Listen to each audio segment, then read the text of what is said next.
Anchoring effect. Have you ever heard of it? If you've been trading for a while, there's a very high chance it has controlled your decisions more than once, often without you even realizing it. And here's the most honest thing that needs to be said right from the start.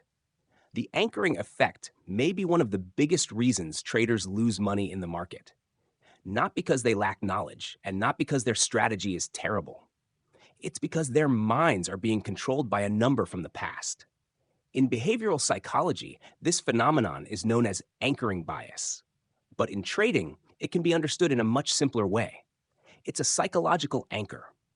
Once that anchor is dropped into your mind, it begins pulling all of your thinking toward it. And the dangerous part is that most traders don't even realize they're being pulled. Imagine a very familiar situation. You buy a stock at 100. At the time, everything seems reasonable. The chart is trending up, the news is positive, and people around you are talking about the opportunity. You feel confident and press the buy button. But then the market does what it has been doing for hundreds of years. It moves against you. The price drops to 90.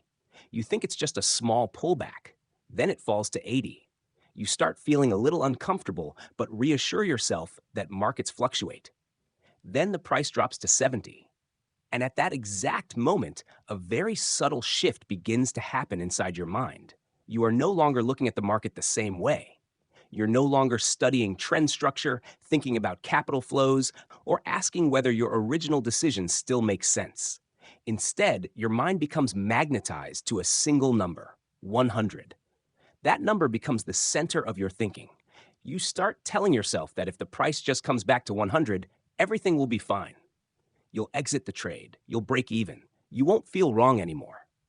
At this point, what you truly want is no longer to make the right decision. What you want is simply to return to the past.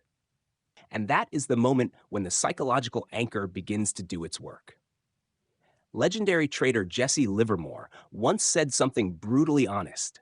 The market is never wrong, only our opinions are. But anchoring bias makes traders believe the opposite. They begin to think the market is wrong and that sooner or later it must come back to the price where they bought. At that moment, their thinking has left the reality of the market and stepped into a story created by their own minds. And that is where losses often begin. Not necessarily because the original decision was completely wrong, but because the trader cannot change their thinking when the market context has already changed. The human brain was never designed to trade financial markets. It was designed to survive in stable environments. For most of human evolutionary history, holding on to familiar reference points was a survival advantage. When the brain sees a number first, it tends to treat that number as a benchmark. Every number that follows gets compared to that benchmark. That's how we evaluate prices in everyday life. If you see a shirt that used to cost $200 but is now selling for $100, you immediately think it's cheap. But the true value of that shirt might only be $60. The number 200 has become the anchor in your mind. In trading, your entry price becomes that $200 number. And here's the problem. The market doesn't know where you bought. It doesn't remember. It doesn't care. Your entry price is not market data. It's just a personal memory, but your mind treats it like an absolute truth. Nobel Prize-winning psychologist Daniel Kahneman explained that humans operate with two systems of thinking. One is fast, intuitive, and automatic. The other is slow, logical, and analytical. Anchoring bias happens in the fast system. You see a number, and your brain immediately records it as a reference point. From that moment on, every evaluation is pulled toward that reference point before logic even has a chance to intervene. This is why many traders believe their problem is simply discipline. But the reality is more complex than that. They don't cut losses not just because they lack discipline, but because their minds are anchored to their entry price. Let's return to the earlier example. You bought at 100 and the price is now 70. If you had never bought the stock before, the most rational question would be, is this asset still a good opportunity at 70? But because you bought at 100, the question in your mind changes completely. You start asking, when will it return to 100? A forward-looking question has been replaced by one that is chained to the past. This small shift in the way a question is framed can lead to massive consequences. The famous economist John Maynard Keynes once said, "When the facts change, I change my mind." That is how successful people adapt to the world. But traders controlled by anchoring bias often cannot do that, because to change their view, they first have to admit that their original entry might have been wrong. And the human ego resists that admission. Something fascinating often happens in the market. Two people can look at the exact same chart and see completely different stories. One sees an asset that is declining. The other sees an asset that used to be expensive. The difference comes from the anchor in their minds. If you once saw a stock trading at 300, when it falls to 150, it may feel cheap. But someone who has never seen the 300 level won't think that way. They simply look at 150 and ask whether that price makes sense. The philosopher Friedrich Nietzsche once wrote that people don't fear the truth. They fear having to give up their illusions. In trading, one of the most powerful illusions is the belief that price will return to where it once was. But the history of financial markets tells a very different story. Many assets never return to their previous highs. Many companies that once symbolized an entire era later disappear from the economic map. And investors anchored to the past are often the ones who hold them the longest. There is a truth that almost every successful trader eventually learns after years of colliding with the market. You are not really trading the market. You are trading your own mind. The chart is only part of the game. The rest lies in how you react to it.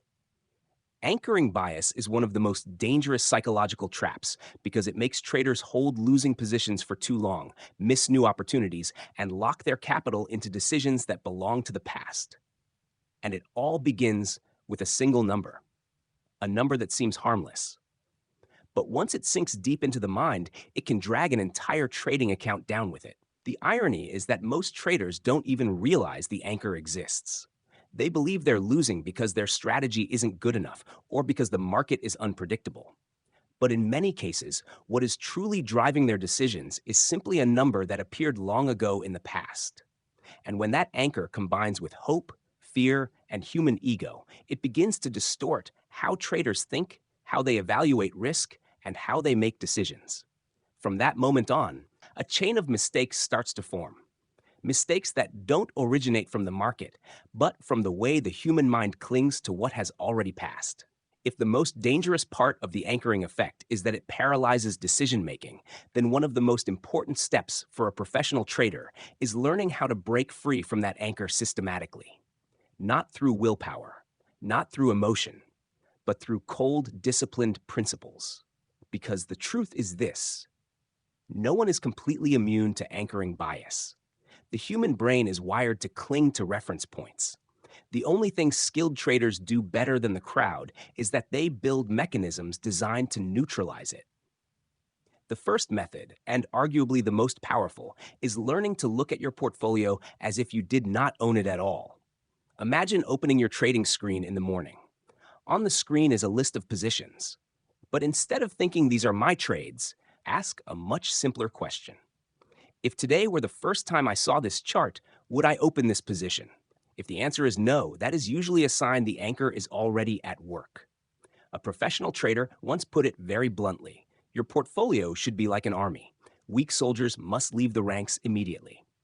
This philosophy is often associated with the capital management approach of Paul Tudor Jones. He became famous for a very simple rule: cut losses quickly and move capital to stronger opportunities. No debate. No hope, no attachment to the old price. Most retail traders do the exact opposite. They sell their winning trades very quickly, but they hold losing positions for far too long. This creates a psychological paradox. Strong assets are removed from the portfolio while weak ones are allowed to stay.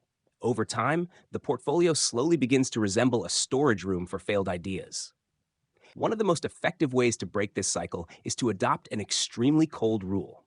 Every dollar of capital must prove that it deserves to stay in the portfolio. No exceptions. Legendary investor Charlie Munger once said that if you want to become smarter, you should focus on avoiding obvious mistakes rather than trying to be a genius. In trading, Holding on to a weak position simply because of the original entry price is exactly one of those mistakes. Another psychological technique used by many professional traders is to detach themselves from their entry price. Instead of focusing on that number, they concentrate on only three factors: trend, market structure, capital flow. If those three elements no longer support the position, then the position no longer has a reason to exist. The original entry price is completely removed from the decision-making process.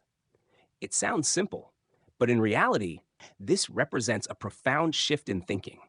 Because when you ignore your entry price, you are also ignoring your ego. The philosopher Friedrich Nietzsche once wrote that people often love their beliefs more than they love the truth. In trading, this happens every day. Traders defend their original opinions as if they were matters of personal honor. But the market does not reward loyalty. It only rewards being correct in the present moment. There is a question many hedge funds use to test whether a position still deserves to exist. If we did not already have this position today, would we be willing to open it? The question sounds simple, but it completely dismantles the anchoring effect, because it forces the brain to evaluate the position from scratch rather than relying on past memories. Famous hedge fund manager Ray Dalio has often emphasized that the most important principle in investing is radical honesty with reality. That means being willing to change your view the moment the data changes, not when it feels comfortable, but when reality demands it.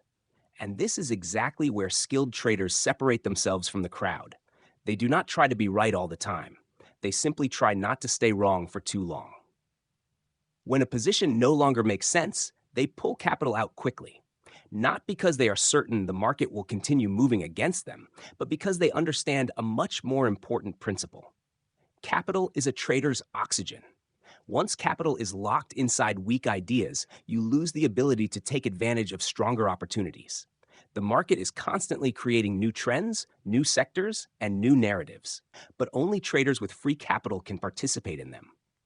At a deeper level, escaping the anchoring effect is not just a trading technique. It is a shift in how you see the world. The past is not something that needs to be protected. It is simply data that has already happened. Professional traders do not ask, "Where did I buy?" They ask a different question: where should the money be from this moment forward? Once you begin thinking that way, the anchor in your mind slowly loses its power. Old numbers no longer control your decisions. Your portfolio becomes a flexible system instead of a museum of past choices. And that is when trading begins to change. It is no longer a battle to defend the past. It becomes a continuous process of reallocating capital toward the future. If you have watched this far, you have probably realized a truth that many traders spend years and a great deal of money to finally understand. The market is not what causes us to lose money. What usually causes the loss lies inside our own minds. Invisible anchors, old beliefs, numbers we stubbornly cling to. The moment you begin to recognize this, you have already taken an important step away from the crowd. But remember one thing very clearly: trading always involves risk. Financial markets can create opportunities, but they can also cause losses if you do not truly understand what you are doing. No strategy guarantees profit. No analysis is correct 100% of the time. For that reason, everything shared on this channel is strictly for educational purposes and for discussing market psychology and the mindset of professional traders. It is not investment advice. If you truly want to understand market psychology more deeply, how capital flows through the market, and the mistakes that 95% of traders make every single day, consider subscribing to Trading Mindset Lab. This is where we examine the darker corners of the market, the harsh psychological lessons that few people talk about, and the thinking patterns that help traders build stronger decision-making over time. If this video made you think even slightly differently about the way you see the market, consider subscribing to the channel and turning on notifications. And before you leave this video, ask yourself one simple question. In your next trading decisions, are you looking at the reality of the market today, or are you still being pulled down by an anchor from the past?